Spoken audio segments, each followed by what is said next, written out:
বহুল আলোচিত সাবেক ডিবি প্রধান হারুন এখন কোথায় আছেন? দেশ ছেড়ে পালিয়েছেন নাকি দেশে থেকেই কোথাও গা ঢাকা দিয়ে আছেন?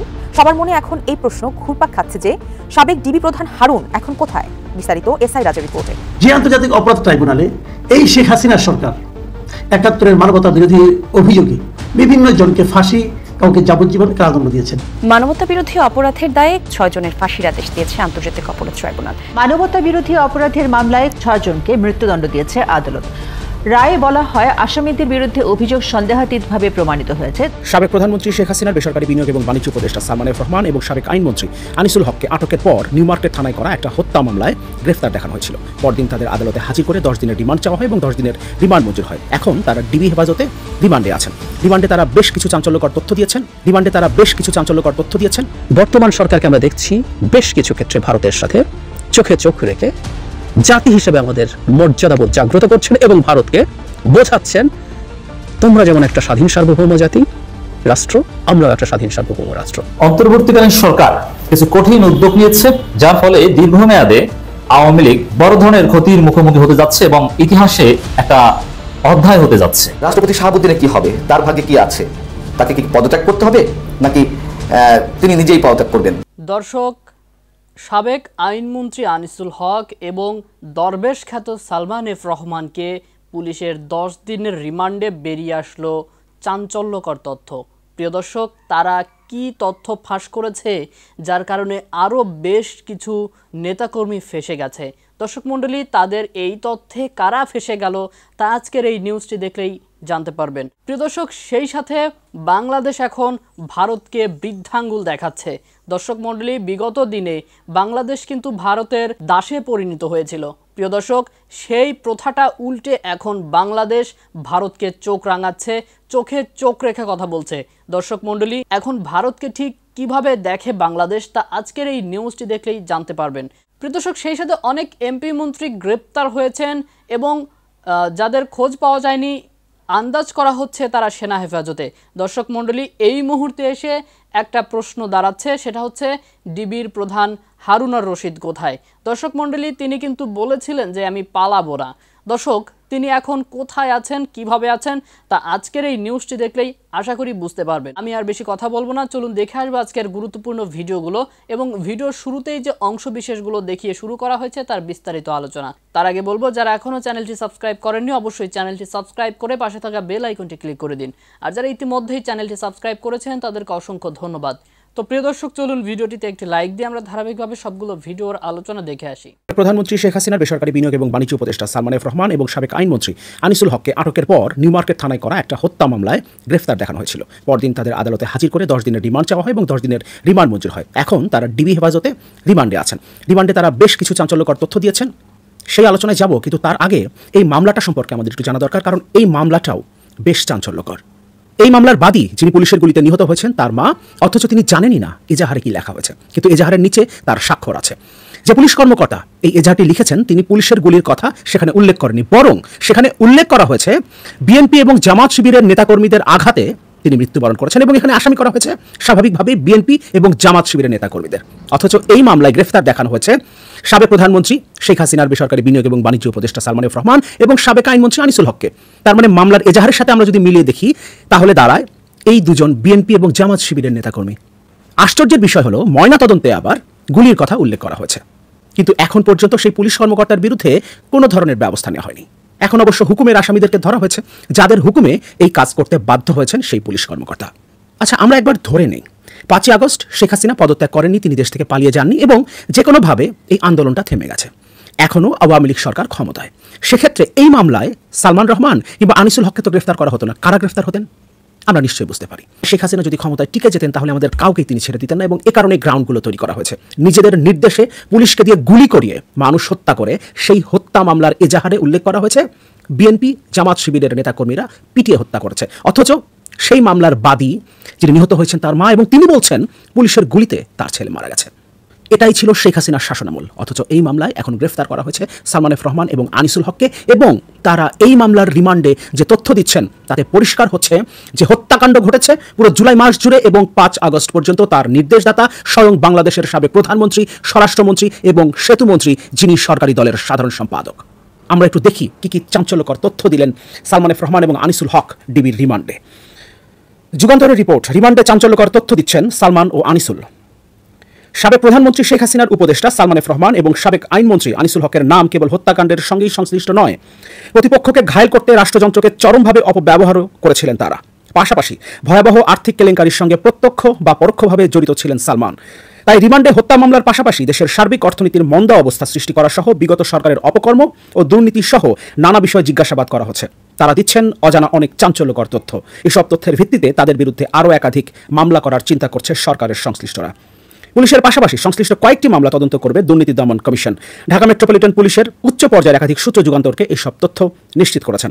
তারা এখন ডিবি হেফাজতে আছেন। যে মামলায় তারা রিমান্ডে আছেন ওই মামলায় কোনো আসামির নাম নেই, তবে অজ্ঞাতনামা হিসেবে বিএনপি ও জামাত শিবির নেতাকর্মীকে আসামি করা হয়েছে।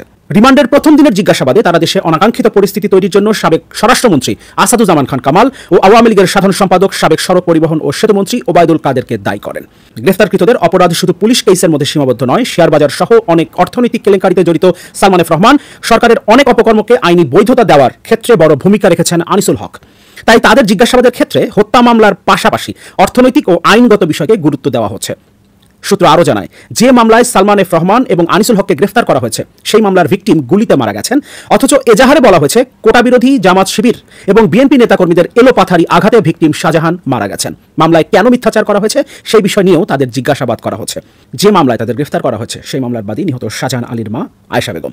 মামলার এজাহারে তিনি বলেন, আমার ছেলে শাহজাহান আলী নিউ মার্কেট এলাকার বলাকা সিনেমা হলের গলির মুখে পাপোশের দোকানে কাজ করত। প্রতিদিনের মতো গত 16 জুলাই সকাল 9টার দিকে তার দোকানে কাজ করতে যায়। বিকাল 6টার দিকে অজ্ঞাত এক ব্যক্তি আমাকে ফোনে জানায় আমার ছেলে শাহজাহান আলী গুরুতর অসুস্থ অবস্থায় ধানমন্ডি পপুলার হাসপাতালে ভর্তি আছেন। আমি সেখানে যাওয়ার পর জানতে পারি ছেলেকে উন্নত চিকিৎসার জন্য ঢাকা মেডিকেল কলেজ হাসপাতালে পাঠানো হয়েছে। আমি ঢামেক হাসপাতালের মর্গে গিয়ে ছেলের মৃতদেহ শনাক্ত করি। পরে জানতে পারি 16 জুলাই আনুমানিক সন্ধ্যা 5:45টার দিকে কোটা বিরোধীদের মাধ্যমে গুরুতর জখমপ্রাপ্ত হয়ে নিউ মার্কেট থানাধীন টিটি কলেজের সামনের রাস্তায় পড়েছিল। জামাত শিবির ও বিএনপির অজ্ঞাতনামা আসামিরা লোহার রড, লাঠিসোঁটা ইত্যাদি দিয়ে আমার ছেলের মাথাসহ শরীরের বিভিন্ন স্থানে আঘাত করে। এই মামলার বিষয়ে বাদী আয়েশা বেগম যুগান্তরকে বলেন, আমার ছেলে পুলিশের গুলিতে মারা গেছেন। আমরা গরিব মানুষ, লেখাপড়া জানি না। থানায় গিয়েছিলাম ন্যায় বিচারের জন্য। মামলার এজাহার আমরা লিখিনি, ওটা পুলিশ লিখেছে। পড়ালেখা না জানলেও স্বাক্ষর করতে পারি। পুলিশ এজাহার লেখার পর কেবল স্বাক্ষর দিতে বলেছে, তাই এজাহারে স্বাক্ষর করেছি। একদিকে যেমন ছেলে হত্যার ন্যায় বিচার চাই, তেমনি যেসব পুলিশ অফিসার মিথ্যা এজাহার লেখার সঙ্গে জড়িত তাদের বিচার দাবি করছি। আমি মামলার যে এজাহারটা পড়লাম সেখানে মনে হচ্ছিল আয়েশা বেগম এই কথাগুলো বলছেন, কিন্তু বাস্তবতা হলো এটা লিখেছেন একজন পুলিশ কর্মকর্তা। আয়েশা বেগম কেবলমাত্র নিচে স্বাক্ষর করেছেন এবং সেখানে কি লেখা আছে সেটা আয়েশা বেগমকে বলা হয়নি। অথচ আয়েশা বেগম নিজে জানতেন এবং পুলিশের ময়নাতদন্ত বলছে গুলিতে মৃত্যু হয়েছে শাহজাহান আলীর। অথচ এভাবে এজাহার সাজানো হয়েছে এবং আমরা জানি এভাবেই এজাহারগুলো সাজানো হয় এবং সেখানে বিরোধীদের টার্গেট করে করে গ্রেফতার করা হয় এবং গ্রেফতারের একটা আতঙ্ক ছড়িয়ে দেওয়া হয় এবং এই গ্রেফতার নিয়ে এক ধরনের বাণিজ্য পর্যন্ত শুরু হয়। জানতে চাইলে নিউ মার্কেট থানার ওসি আমিনুল ইসলাম যুগান্তরকে বলেন, ভিকটিম শাহজাহান গুলিতেই মারা গেছেন। তার মাথায় গুলির ছিদ্র ছিল। সেখান থেকে পিলেট উদ্ধার করা হয়েছে। শরীরের অন্যান্য স্থানে আঘাতের চিহ্ন দেখা যায়নি।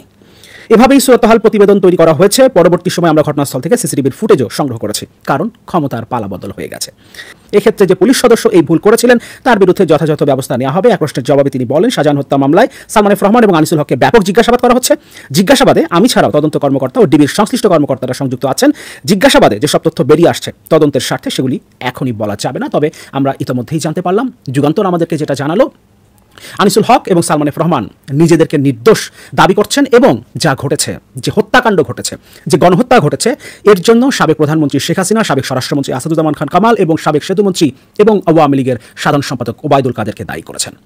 ইতোমধ্যেই সালমান এফ রহমানের বিরুদ্ধে দুর্নীতি দমন কমিশন তদন্ত করতে শুরু করেছে এবং আনিসুল হকের বিরুদ্ধেও আরও একাধিক মামলার প্রস্তুতি চলছে। কিন্তু মূল বিষয় হলো, রিমান্ডে যেসব চাঞ্চল্যকর তথ্য দিচ্ছেন আনিসুল হক এবং সালমান এফ রহমান, তার ভিত্তিতে যথাযথ তদন্তের মাধ্যমে সাবেক প্রধানমন্ত্রী শেখ হাসিনা, সাবেক স্বরাষ্ট্রমন্ত্রী আসাদুজ্জামান খান কামাল এবং সাবেক সেতুমন্ত্রী এবং আওয়ামী লীগের সাধারণ সম্পাদক ওবায়দুল কাদেরের বিরুদ্ধে মামলা হতে হবে এবং তাদেরকে গ্রেফতার করতে হবে। মোহাম্মদ সাইফুল আলম মাসুদ ওরফে এসালম নামাজ পড়তে পড়তে কপালে দাগ ফেলে দিয়েছেন। তবে শুধুমাত্র তার কপালে দাগ ফেলাননি, জাতির কপালেও দাগ ফেলে দিয়েছে। 1985 সালে ক্ষুদ্র পরিসরে শুরু হয়েছিল এই মানুষটির যে প্রতিষ্ঠানগুলো আছে সেটা যাত্রা। আর আজকের দিনে বাংলাদেশের এমন কোনো সেক্টর নাই যেখানে তাদের দখলদারিত্ব নেই বা ব্যবসা সম্প্রসারিত হয়নি। প্রায় 1,80,000 মানুষের বিশাল একটা পরিবার এই গ্রুপটা। কিন্তু 2017 সালের আগে এই প্রতিষ্ঠানটা বা এই পরিবারটা শুধুমাত্র ব্যবসাকে কাজে লাগিয়ে তারা যে জায়গা তৈরি করেছিল 2017 থেকে 24 এই 7 বছরে এত পরিমাণ দুর্নীতি, লুটপাট, সরকারের প্রশ্রয়ে, বিশেষ করে বাংলাদেশের সবচেয়ে বড় ব্যাংকিং খাত, the heart of Bangladesh bank sector যেটাকে বলা হয় থাকে, ইসলামী ব্যাংকটাকে লুটে পুটে বউ, জামাই, ছেলে, কন্যা নামে বেনামে প্রায় 50,000 কোটি টাকা তারা এই ব্যাংকটা থেকে বের করে নিয়েছে। আর এটার পেছনে অবশ্যই বাংলাদেশ আওয়ামী লীগ সরকারের অনেক উপর মহলের মানুষরা কানেক্টেড। শকুনের নজর তখনই পড়ছিল, তবে প্রত্যেককেই আয়নাঘরে বন্দী করা হোক। দর্শক, আজকের ভিডিওতে আমরা অ্যাসালম গ্রুপের বেশ কিছু কর্মকাণ্ডের তথ্য আপনাদের সামনে প্রকাশ করতে যাচ্ছি। আজকে অনেকে দেখেছেন যে গত 2 দিন যাবত আমরা দেখছি যে অ্যাসালম group, even Salman F Rahman, এই দুই খেকো সালমান এফ রহমানের কাছে 36,000 কোটি টাকা এরা রাষ্ট্রীয় ঋণ রাখা হয়েছে, মানে ব্যাংকগুলো থেকে এরা খাওয়া ফেলছে। আর পাশাপাশি অ্যাসালম খাইছে কত? 50,000। তাহলে চিন্তা করেন এই দুইটা মানুষ, তাদের মতন আরো কত রাঘব বল, বেনজির, আরো কতজন এরকম আছে, পুরো রাষ্ট্রটাকে এরা কলাপস করছে। তবে এই অ্যাসালম বা সালমানদের চলাফেরা শুধুমাত্র আওয়ামী লীগ সরকারের সাথেই নয়, যখন যেই সরকার আসে তারা কিন্তু সেই সরকারের সাথে সেটেলমেন্ট করে তারা তাদের এই ব্যবসাকে পরিচালনা করে। আসুন আমরা তথ্য দেখছি যে কিভাবে কি করলো। সাল 2017, ওই বছর বাংলাদেশ সরকারের রাজনৈতিক সিদ্ধান্তে ইসলামী ব্যাংকে জামায়াত মুক্ত করার নামে বেসিক্যালি এই ব্যাংকটাকে দখল করা হয়। আর এরপর 7.5 বছরে নামে বেনামে ব্যাংকটি থেকে প্রায় 50,000 কোটি টাকা বের করে নিয়েছে অ্যাসালম গ্রুপ এবং তার স্বার্থ সংশ্লিষ্ট রাজশাহীর নাবিল গ্রুপ। এই অর্থ ব্যাংকটির মোট ঋণের 1/3, মানে ইসলামী ব্যাংক যে পরিমাণ ঋণ দিয়েছে তার 3/1 তারাই খাইছে। আর এই টাকাগুলো ঋণ দিতে মানা হয়নি কোনো নিয়ম কানুন। ঋণের যে তথ্য পাওয়া গেছে, ব্যাংক থেকে পাচার করা অর্থের প্রকৃত পরিমাণ তার চেয়ে আরো বেশি বলে মনে করছেন সংশ্লিষ্ট কর্মকর্তারা। আর এই টাকাটা বের করা হয়েছে অ্যাসালম গ্রুপের চেয়ারম্যান সাইফুল ইসলাম, তার স্ত্রী, মেয়ের স্বামী, আত্মীয় সহ কর্মকর্তা কর্মচারীদের নামে যারা বিশ্বস্ত। ঋণ হিসাবে অর্থ বের করতে তৈরি করা হয়েছিল নতুন নতুন প্রতিষ্ঠান। আর পিকে হালদার 4টি আর্থিক প্রতিষ্ঠান থেকে যেভাবে টাকা বের করেছিলেন, অনেকটা একই কাদায় ইসলামী ব্যাংক থেকেও অর্থ বের করা হয়। আর এসব আর্থিক প্রতিষ্ঠান এখন বন্ধের উপক্রম, আমানতকারীরা তাদের টাকা ফেরত পাচ্ছেন না। ইসলামী ব্যাংক থেকে পাচার হওয়া টাকা এখন আদায় করা যাচ্ছে না, ফলে ব্যাংকটি এখন কিন্তু তারল্য সংকটে ভুগছে। নিয়ন্ত্রক সংস্থা বাংলাদেশ ব্যাংক চাহিদা মতো তারল্য জমা রাখতে না পারায় প্রতিদিন জরিমানা দিচ্ছে। আবার একই সঙ্গে কেন্দ্রীয় ব্যাংকের সদ্য সাবেক গভর্নর আব্দুর রউফ তালুকদার নিজের বিশেষ ক্ষমতা বলে টাকা ছাপিয়ে 1.5 বছর ধরে ব্যাংকটিকে বাঁচিয়ে রেখেছিলেন, কিন্তু ব্যাংকটি খারাপ অবস্থার জন্য যারা দায়ী তাদের বিরুদ্ধে এ পর্যন্ত কোনো ব্যবস্থা নেওয়া না হলেও এবার আস্তে আস্তে এটা সম্পর্কে আলোচনা উঠে আসছে। দর্শক, আজকে দেখছি যে অ্যাসালম এবং তার পরিবারের ব্যাংক হিসাবগুলোকে জব্দ করা হয়েছে। তো আমরা বলি কি, দেখেন জিনিসটা তো সোজা না, বাট 53 বছরের একটা বিপ্লবী যুগ আসছে।